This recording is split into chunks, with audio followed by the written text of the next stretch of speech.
माझ्या मागे जो गणपती आहे त्याला निलेदा धोतर नेसवत आहेत. तर आजच्या ब्लॉगमध्ये मी तुम्हाला दाखवणार कार्यशाळेमध्ये गणपतीला पूर्णपणे तयार करून त्याची काय सजावट वगैरे असते ते आज तुम्हाला दाखवणार आहे. तर जय शिवराय भावांनो, आजच्या यूट्यूब ब्लॉगमध्ये आपलं स्वागत आहे. आपण आता मुस्कॉनला शेजारी आले. तिथं कार्यशाळा नवीन आहेत, म्हणजे कला दालन मागच्या व्हिडिओमध्ये तुम्हाला दाखवलं असेल. आणि इथं आलं बघतो काय गणपती घेऊन चालल्यात गडबडीत. आता निलेदा पण इकडं आपल्याला गणपती द्यायचे आहेत म्हणल्यावर त्यांनी काम चालू केले पटकन.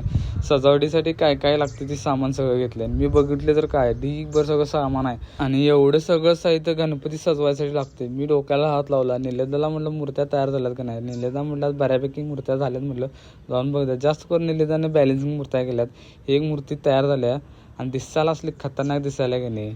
क्वालिटीचे तुम्हाला दाखवतो अनेक मूर्ती फिनिशिंग वगैरे कसं क्वालिटीमध्ये केले. नंतर मोरपंख तुम्हाला दाखवतो.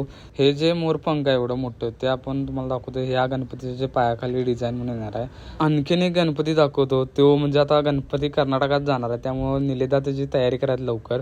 त्या गणपतीला आता धोतर नेसवायचं काम चालू आहे. कटिंग वगैरे करून घेतले कापड आणि एक एक करून आता म्हणजे मापाने याचं डिझाईन वगैरे करायचं चालू आहे. निर्या बिऱ्या पाडायचं पूर्ण. आता बघता निलेदानं दोन्ही साईडला आता धोतर पूर्णपणे बांधले.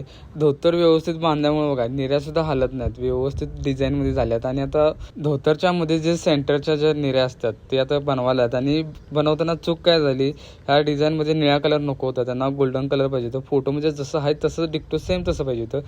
परत ते काढून आता गोल्डन कलरच्या निर्या तयार केल्यात आणि ते चिटकावायचं काम चालू आहे. ज्या मंडळाची मूर्ती आहे त्यांनी आधीच सांगितलं होतं फोटो म्हणजे जशी दिसते सेम तशी तयार करा. शाल वगैरे सगळं सेम टू सेम सगळं केले.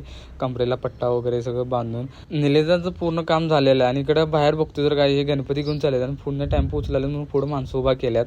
आता त्यांनी हळूहळू गणपती घेऊन चालल्यात. तर गणपती बाप्पा मोरया म्हटलं जाऊ दे व्यवस्थित.